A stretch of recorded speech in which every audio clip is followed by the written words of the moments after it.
Hello दोस्तों, सभी को राम राम। मेरी तरफ से आप सभी का हार्दिक स्वागत करता हूं एक बार फिर से संकल्प कोचिंग क्लास पर। आज फिर से मैं आपके लिए रीड सेकंड लेवल मैथ्स में जो बात कर रहे थे उसमें नया टॉपिक लेके आया हूं, गुणनखंड।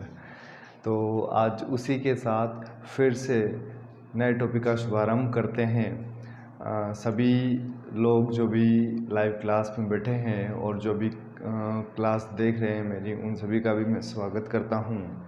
आप सभी को जय श्री कृष्ण, सभी को राम राम। अपन रीड सेकंड लेवल मैथ्स की क्लास ले रहे थे जिसमें बात कर रहे थे। हमारा फर्स्ट यूनिट का बीजी व्यंजक हो चुका था। बीजी व्यंजक को जोड़ना, घटाना, गुणा, भाग वो देख लिया था। फिर हमने घातांक वाला नियम भी देखा था, उस पर कुछ प्रॉपर्टीज़ देखी थी। आज अपन बात करते हैं गुणनखंड की। तो आइए सबसे पहले गुणनखंड का श्री गणेश करते हुए गुणनखंड क्या होता है उस पर चर्चा करते हैं। सबसे पहले हमारे सामने बात आती है गुणनखंड। इसके नाम से ही स्पष्ट हो रहा है दोस्तों, गुणनखंड। खंड का मतलब एक भाग हो गया, गुणन का मतलब किसी भी संख्या के टुकड़े। तो गुणनखंड का मतलब होता है, अगर बेसिकली भाषा में समझे, स्थानीय भाषा में गुणनखंड का मतलब यूँ कह सकते हैं, टुकड़े। किसके? संख्या के।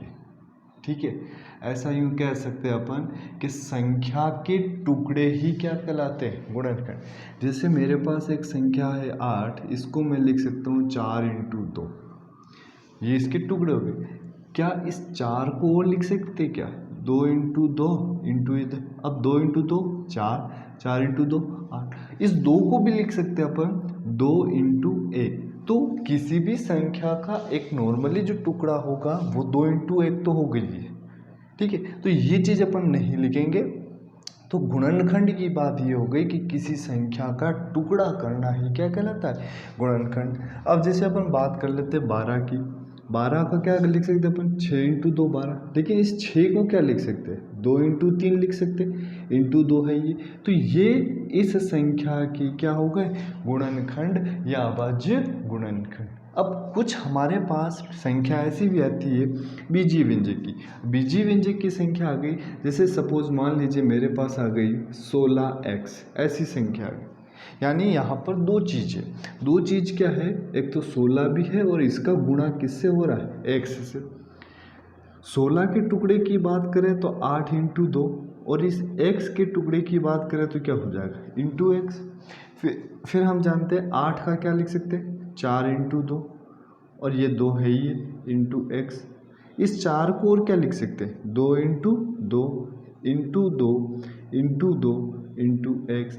यानी इस 16 का लिख सकते हैं 2 × 2 इंटू 2 इंटू 2 इंटू एक्स। ये हो गया गुणनखंड। तो ये बेसिकली जो है वो गुणनखंड में ये कह सकते हैं कि संख्या का टुकड़ा करना ही गुणनखंड कहलाता है। इसमें एक शब्द और आता है कि सार्वगुणनखंड। इसकी कुछ सर्वसमीका भी है। वो सर्वसमीका जो मैंने आपको बताई थी कि अपन बीजीय व्यंजक में बात करेंगे, तो बीजीय व्यंजक में बात नहीं करके मैं यहाँ बता रहा हूँ गुणनखंड में, ताकि आपकी दोनों प्रॉपर्टीज़, दोनों चैप्टर क्लियर हो जाएंगे। बीजीय व्यंजक का भी हो जाएगा और गुणनखंड का भी हो जाएगा। तो अपन सार्वगुणनखंड की, गुणनखंड का मतलब संख्या के टुकड़े, सार्व का मतलब जो सभी में से हो।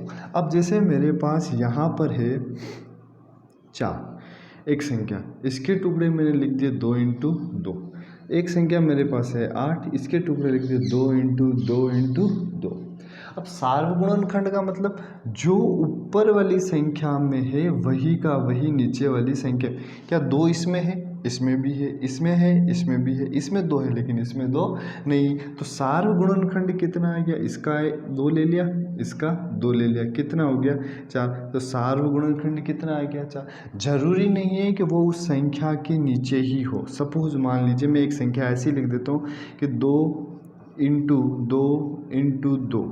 ठीक है, एक संख्या मैंने ऐसे लिख दी 2 × 3 × 5 × 2, ऐसी मैंने लिख दी।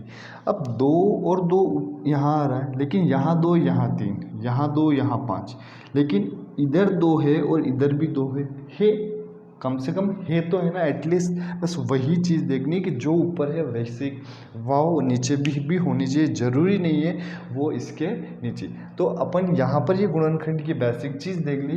अब अपन इसमें कुछ सर्वसमीकाओं के बारे में देख लेते हैं कि सर्वसमीकाएँ क्या क्या होती है। तो कुछ मैं 10 सर्वसमीका लिखा रहा हूँ, आप पहले उसे देख लीजिए फिर उतारना आराम से। तो पहली सर्वसमीका पे अगर बात करें तो पहली सर्वसमीका है कि a प्लस बी का होल स्क्वायर। ठीक है, ये सर्वसमीका भी कह सकते हैं आप इसे, और इसे आप गुणनखंड भी कह सकते हैं। यानी a प्लस बी की घात कितनी लग रही, 2 लग रही। आप इसको ऐसा भी लिख सकते हैं कि a plus B into A plus B, इसका गुणा इससे करो फिर इसका।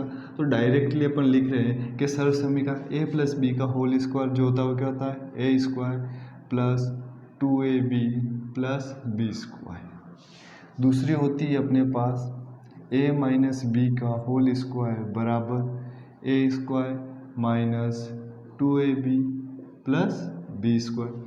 तीसरी सर्वसमीका होती है दोस्तों, यहाँ तक तो ठीक है, एक तीसरी और हो जाती है a square minus B square बराबर ए plus B into a minus B. जो अपन हर बार करते हैं ना कि एक बार प्लस वाली संख्या एक बार माइनस वाली संख्या आती है तो आप उसको ए स्क्वायर माइनस बी स्क्वायर लिखते हैं।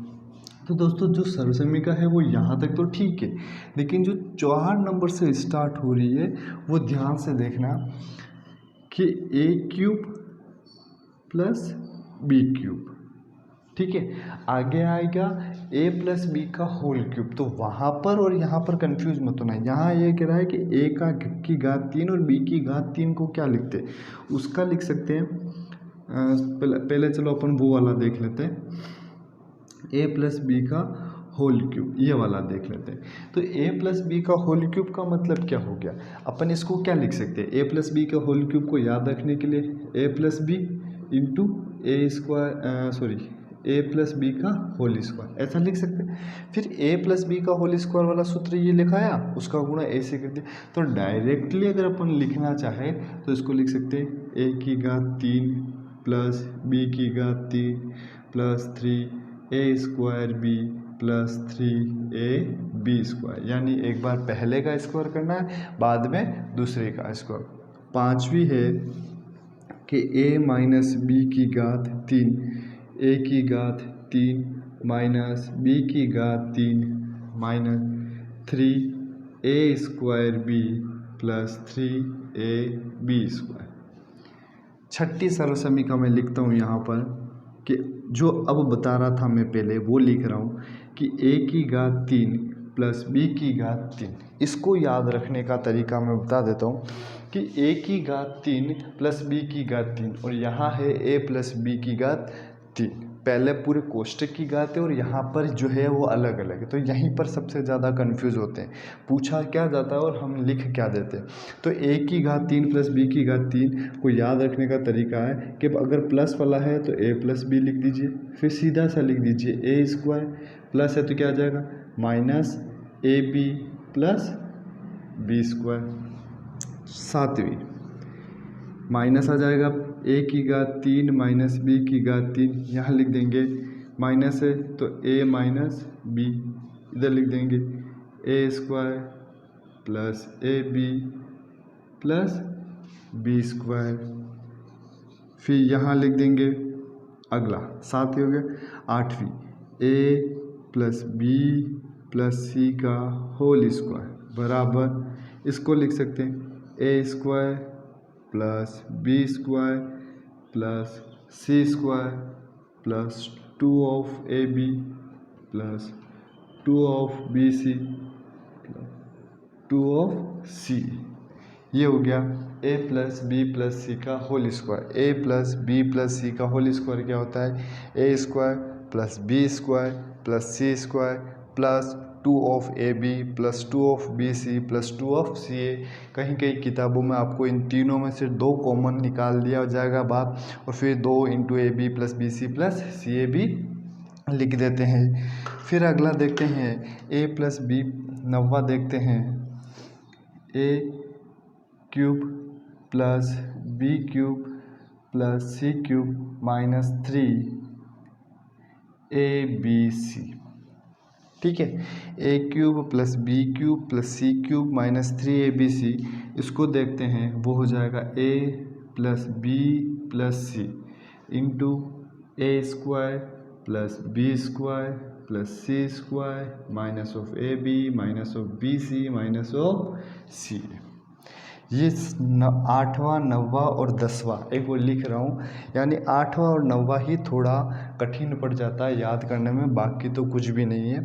तो a plus b plus c का जब तीन संख्याओं का स्क्वायर करना होगा तो पहले तो तीनों संख्याओं का स्क्वायर, फिर दोनों संख्या गुणा उसका डबल, फिर आगे वाली दोनों संख्या गुणा उसका डबल, पीछे वाली दोनों संख्या गुणा उसका डबल, फिर a cube plus b cube plus c cube minus 3abc, इसको लिख सकते हैं a plus b plus c into A square plus B square plus c square minus A b minus b c minus c A.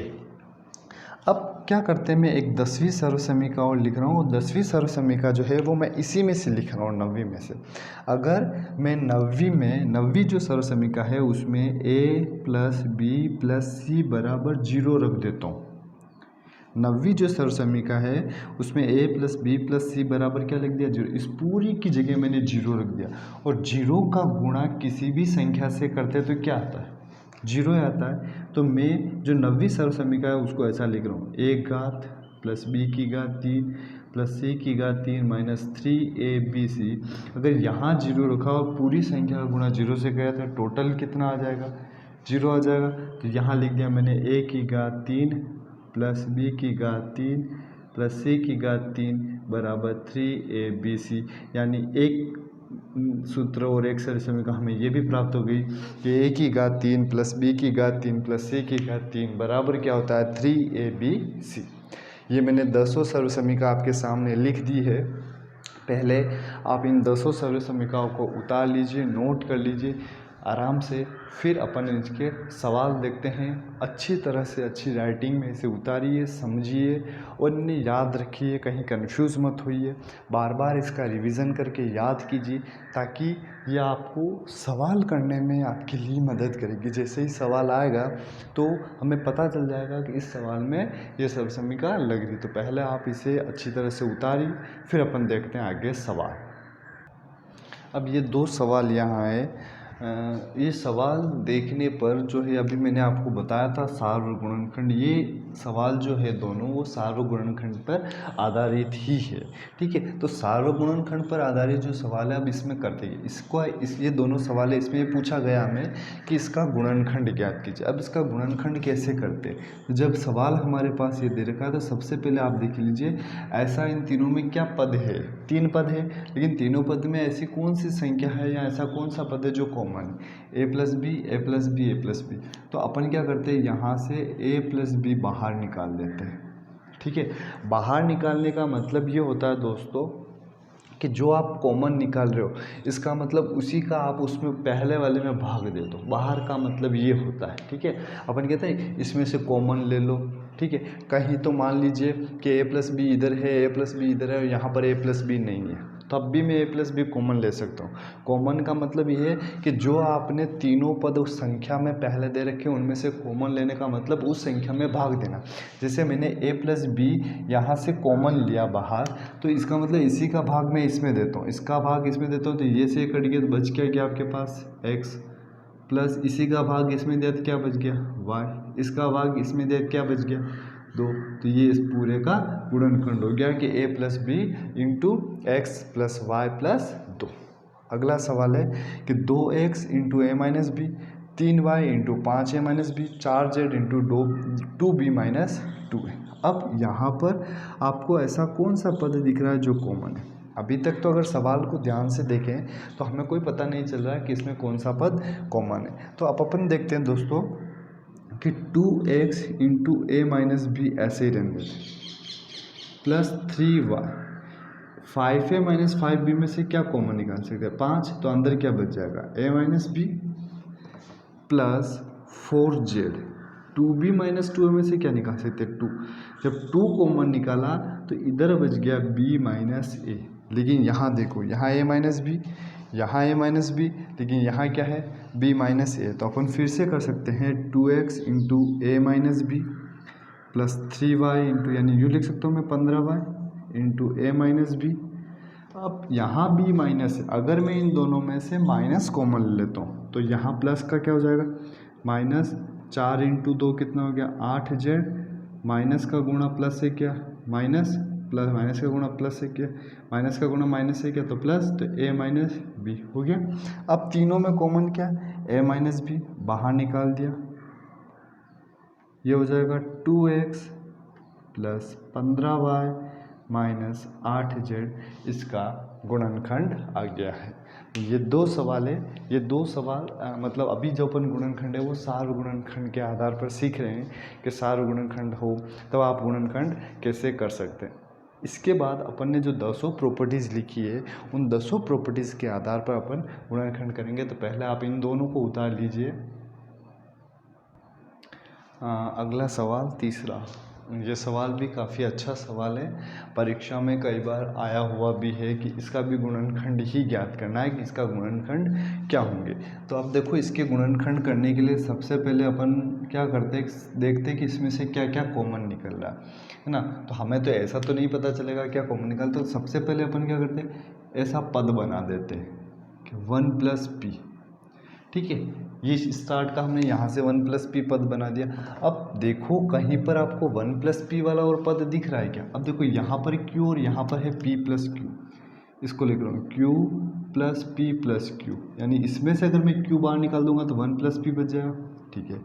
Plus अब देखो यहाँ पर यहाँ are और यहाँ आर प्लस पी, इसको मैं पास में लिख देता हूँ, ठीक है। यहाँ पर Q R plus P Q R, इनको मैं पास में लिख देता हूँ। अब देखो दोस्तों यहाँ हो जाएगा 1 प्लस पी, पहला से क्यू बाहर निकाला तो अंदर क्या बच गया 1 प्लस पी, प्लस आर बाहर निकाला तो अंदर क्या बच गया 1 plus P, plus Q R बाहर निकाला तो अंदर क्या बच गया 1 प्लस पी, यानी हमने 1 प्लस पी कॉमन ले लिया। अब सब में 1 प्लस पी आ रहा है तो अपन क्या करते हैं, 1 प्लस पी को सीधा बाहर ले लेते हैं।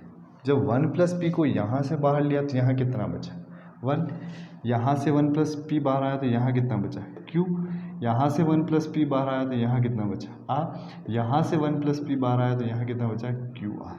अब देखो क्या फिर से कोई कॉमन निकल रहा है, देखो यहाँ है 1 प्लस क्यू और यहाँ है आर प्लस क्यू। यहाँ तो एक काम कीजिए आप इसमें से आर कॉमन ले लीजिए, तो अपन ले लेते हैं 1 प्लस क्यू यहीं रख लेते हैं, यहाँ से क्या करते हैं आर कॉमन ले लेते हैं तो 1 प्लस क्यू। अब देखो यहाँ 1 प्लस क्यू, यहाँ 1 प्लस क्यू, ठीक है।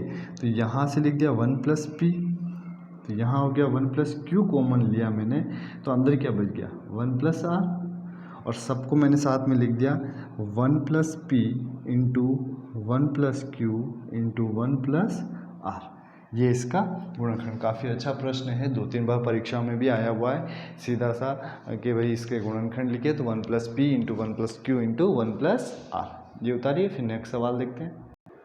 दोस्तों अब अपन जो गुणनखंड देख रहे हैं वो हमारी पहली और दूसरी जो सरसमीका थी वो क्या थी कि a प्लस बी का होल स्क्वायर और a माइनस बी के होल स्क्वायर पर आधारित गुणनखंड, यानी इन दोनों सरसमीका के आधार पर गुणनखंड हमें निकालना है। तो उस आधार पर अपन सवाल देखते हैं। अब हमारे पास इसमें परीक्षा में सवाल ऐसा ही आएगा कि पूरी 3 पद का बहुपद दे देंगे, 3 पद का बहुपद। हाँ दोस्तों इससे पहले एक चीज़ और बता देता हूँ कि बहुपद और समीकरण में क्या अंतर है। बहुपद और समीकरण जैसे a x plus b x plus C, a x square plus b x plus c, ये भी 3 पद का बहुपद है और ये भी 3 पद का बहुपद है, ठीक है। तो बहुपद और समीकरण क्या है, बहुपद और समीकरण में इतना सा अंतर है कि अगर किसी भी a x square plus b x plus c बीजीय व्यंजक त्रिपद के बीजीय व्यंजक के साथ में बराबर करके 0 या बराबर करके कोई संख्या हो, इसका मतलब वो है समीकरण, और जिसके बराबर में कुछ भी नहीं हो तो वो क्या है बहुपद। तो ये चीज़ आप नोट कर लेना या याद रखना कि अगर किसी त्रिपद द्विपद इन सभी पदों के बराबर में अगर कुछ संख्या है या जीरो है तो वो है समीकरण, और बराबर कुछ भी नहीं है तो वो क्या है, बहुपद। तो अपन पहला सवाल देखते हैं कि हमारे पास ये सवाल है और इसका हमें पूछेगा गुणनखंड क्या है। तो हमें गुणनखंड बताना है कि a प्लस बी का होल स्क्वायर से।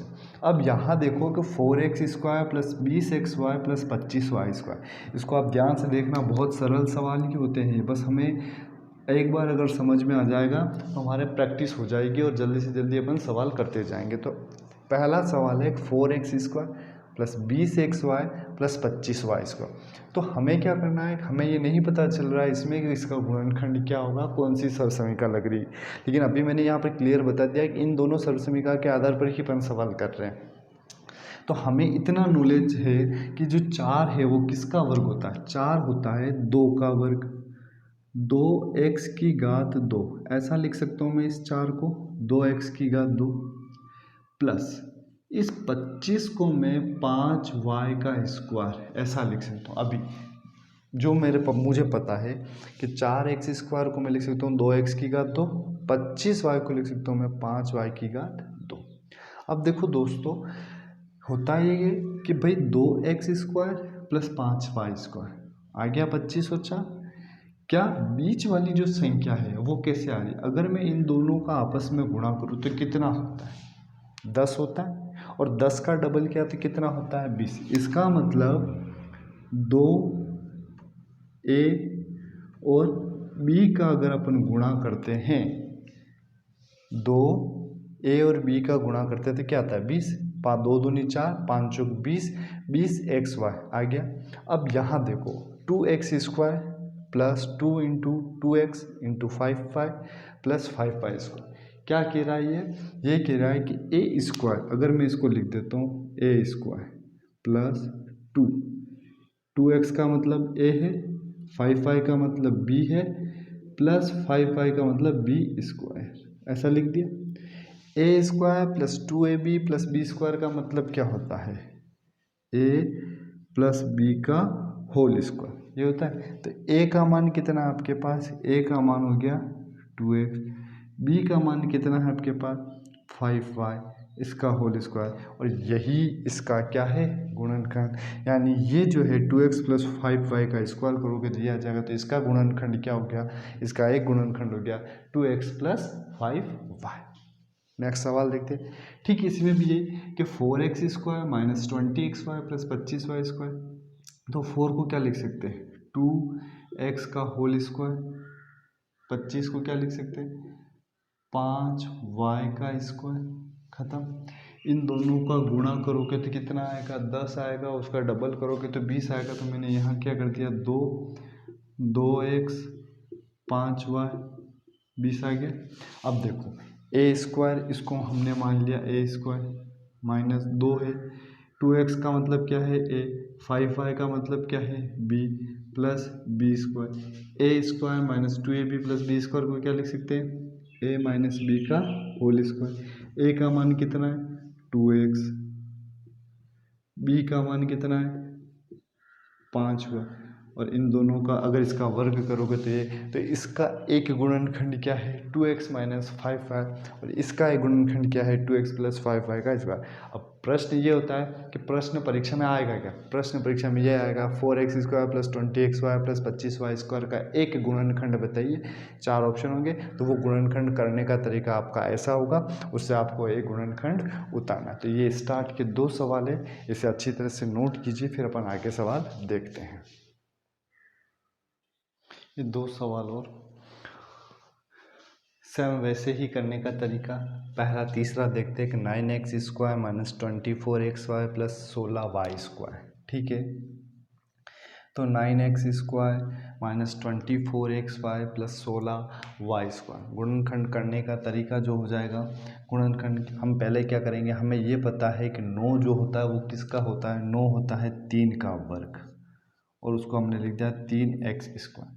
फिर हमें ये पता है जो 16 होता है वो होता है 4 का, और y का स्क्वायर क्या हो जाएगा 4y², ठीक है। अब यहाँ आ रहा है 20 में 24, 3 और 4 का गुणा करो कितना हो गया 12, और 12 का डबल करते तो कितना हो जाता है 24। यहाँ माइनस है, माइनस लगा के 2, 3x और 4y।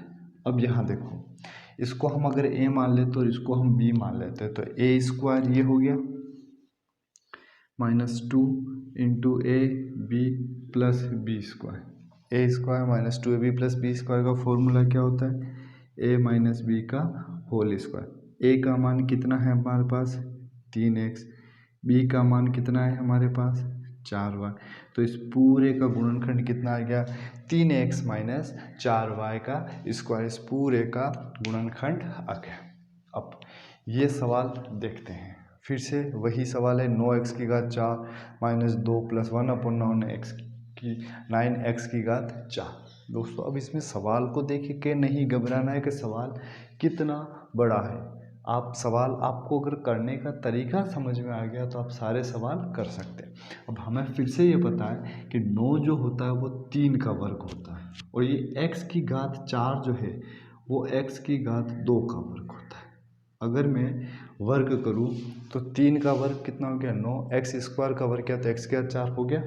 ठीक है, फिर से यही लिख सकते हैं अपन इसको भी। 1 का तो 1 ही हो गया, इसको लिख सकते हैं 3 x स्क्वायर को अपन क्या लिख सकते हैं? की घात 2। दिख रहा है ना आपको? 3x स्क्वायर का होल स्क्वायर हो गया 1/9x स्क्वायर हो गया। अगर मैं इस वाली संख्या का गुणा और इस वाली संख्या का गुणा करूं तो क्या 2 आता है क्या?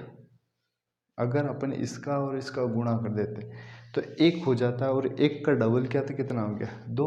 तो यहाँ लिख दिया मैंने 2 into 3x square into 1/3x square. इन दोनों का गुणा किया तो 3x स्क्वायर से 3x स्क्वायर कट गया।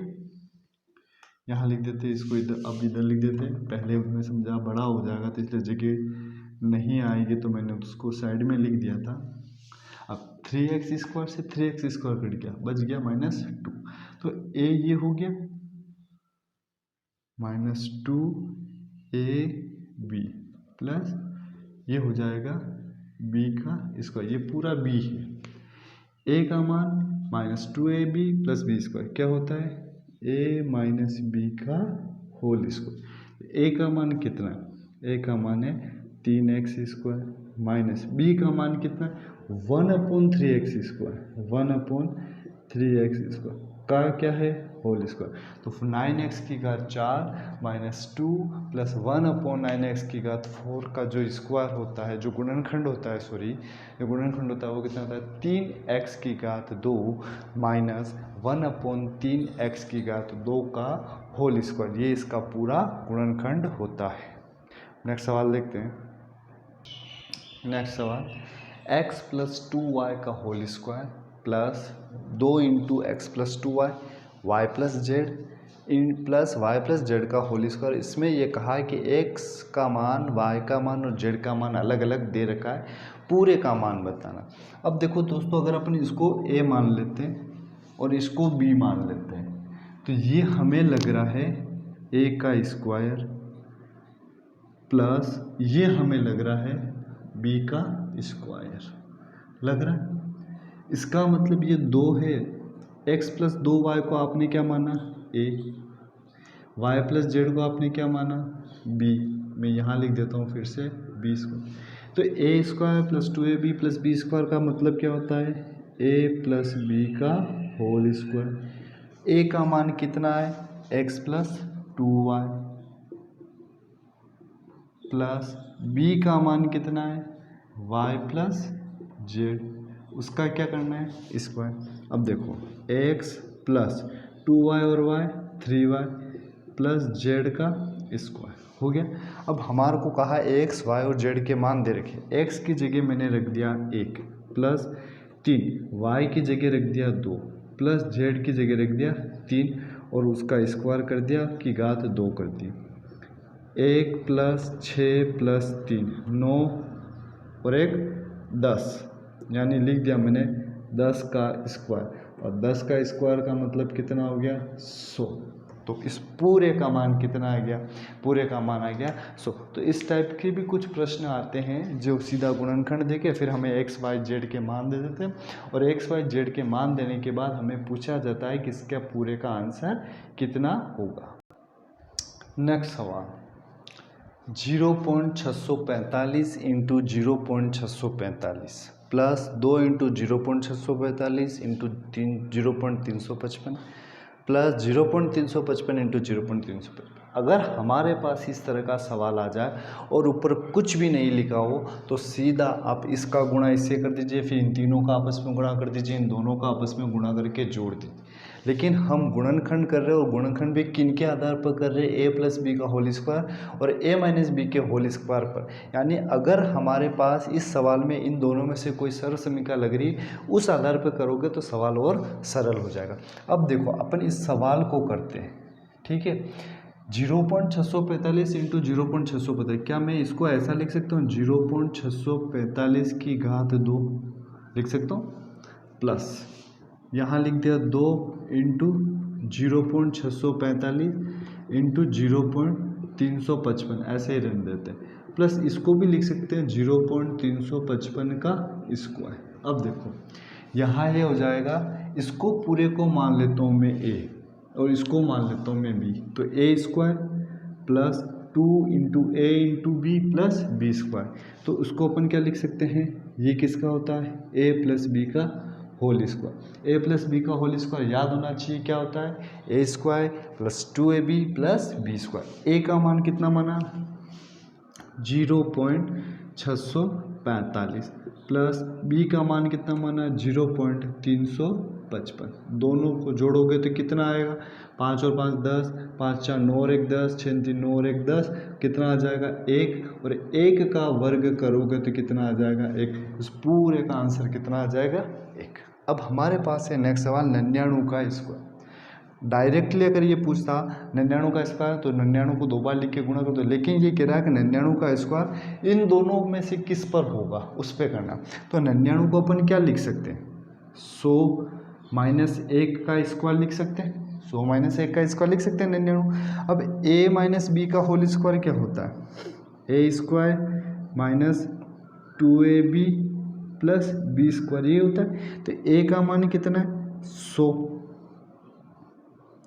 माइनस 2, ए का मान कितना है 100, बी का मान कितना है 1 प्लस बी का स्क्वायर का मतलब 100 का स्क्वायर, 1 जीरो का 2 जीरो, 2 जीरो का कितना 4 जीरो, माइनस 200 प्लस 1।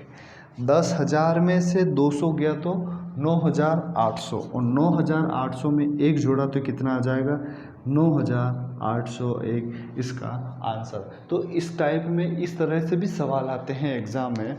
तो हमें अगर यही सवाल हमारे को 101 का पूछ लेता है, 101 का वर्ग कीजिए, तो अपन क्या कर सकते थे 100 प्लस 1 कर देते, तो वो कितना हो जाता 101 हो जाता।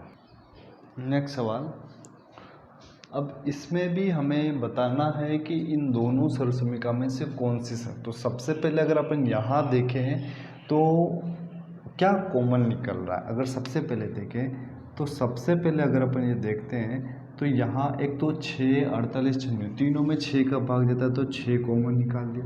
फिर इधर 1 से, इधर 1 से, इधर 1 से, तो x कॉमन निकाल दिया।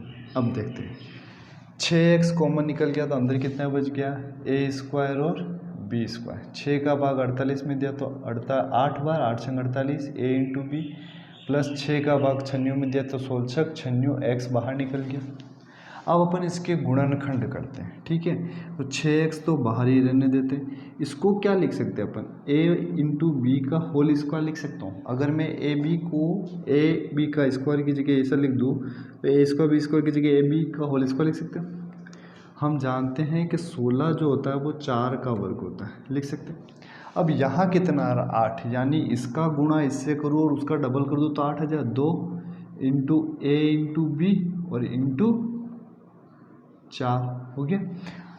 इस पूरे को मान लो a, इस पूरे को मान लो b, तो a square minus 2ab plus B square, a square minus 2ab plus B square का क्या होता है a माइनस बी का होल स्क्वायर। a की जगह क्या है a into B, minus B की जगह क्या है 4, उसका होल स्क्वायर कर दिया। यही इसका आंसर आ जाएगा 6x into A b minus 4 का होल स्क्वायर, यही इसका एक गुणनखंड हो जाएगा। अब नेक्स्ट 8वां सवाल। नेक्स्ट 8वां सवाल है, इसमें भी हमें गुणनखंड ज्ञात करना है।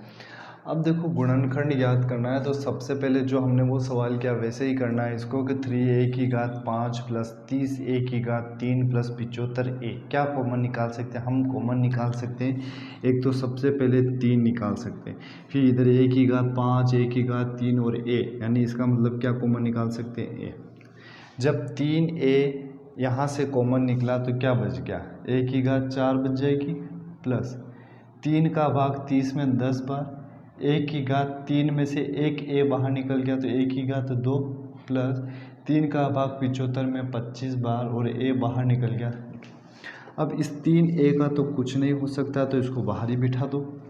a की घात 4 को अपन क्या लिख सकते हैं? a का स्क्वायर, उसकी घात क्या कर दे 2, तो a की घात 4 आ जाएगा प्लस इस 25 को अपन लिख सकते हैं 5 की घात 2 का 5 की घात 2। ठीक है, अब मेरे पास क्या रहा 10a²। अगर मैं इसका गुणा इससे करूँ तो 5a² आता है, उसका डबल करूँ तो 10 आ जाता है। तो मैं यहाँ लिख देता हूँ 2a² इंटू 5। अब अगर अपन इसको ध्यान से देखें तो कौन सी सरसमीका, इसको a मान लीजिए, इसको b, तो a², इस पूरे को a मान लीजिए, इसको मान लीजिए b plus 2ab, a² plus b² plus 2ab बराबर क्या होता है? a प्लस बी का होल स्क्वायर। और a प्लस बी का होल स्क्वायर बराबर ही वही होता है कि a² plus 2ab plus b²। तो a² का मान मतलब कि a प्लस बी का होल स्क्वायर, तो a का मान कितना है? यहाँ a का मान हो जाएगा a² प्लस b का मान कितना है? 5। इसका अगर होल स्क्वायर करूँ तो ये आ जाता है एक। अब जैसे इसका a की घात 4 प्लस 2ab 10a² प्लस 5 का और 25, तो इस पूरे का गुणनखंड कितना हो गया? 3a इंटू a² प्लस 5 का होल स्क्वायर, इस पूरे का गुणनखंड हो गया। तो दोस्तों मैंने आज गुणनखंड की आपको जितने भी 10 प्रॉपर्टीज़ थे, जितने भी 10 सरसमीकाएँ थी वो लिखवाई मैंने। आप उसे अच्छी तरह से नोट कर लेना, अच्छी तरह से याद कर लेना उसे। और मैंने आज 2 जो स्टार्टिंग की सरसमीका थी a प्लस बी का होल स्क्वायर और a माइनस बी के होल स्क्वायर पर आधारित मैंने कुछ सवाल आपको यहाँ पर सिखाए। करीबन 8 सवाल किए हमने। इसके अलावा जो सवाल बचे हुए हैं इन्हीं दोनों सरसमीकाओं पर आधारित जो सवाल है, जो बचे हुए सवाल है, मैं डिस्क्रिप्शन में उन सवाल को भेज दूंगा। और इसके अलावा जो पहले वाला टॉपिक मैंने पढ़ा दिया, अगर किसी ने मेरा वीडियो नहीं देखा है तो मैं उसकी लिंक भी वहाँ पर शेयर कर दूंगा ताकि आप वहाँ से भी देख सकते हैं पिछले वीडियो। और इसके जो बचे हुए सवाल है वो मैं वहाँ पर सेंड कर दूंगा, यहाँ वहाँ डाल दूंगा, तो आप वहाँ से फिर प्रैक्टिस करें। तो पहले तो सबसे पहले आपका काम ये रहेगा कि 10 सरसमीका आप नोट करेंगे, याद करेंगे और इन्हीं दोनों सरसमीकाओं पर आधारित आप सवाल करने की प्रैक्टिस करेंगे। ये 8 सवाल और जो मैं आपको दूंगा सवाल और करने के लिए, उनकी आप प्रैक्टिस करेंगे। तब तक के लिए आप सभी को मेरी तरफ से राम राम।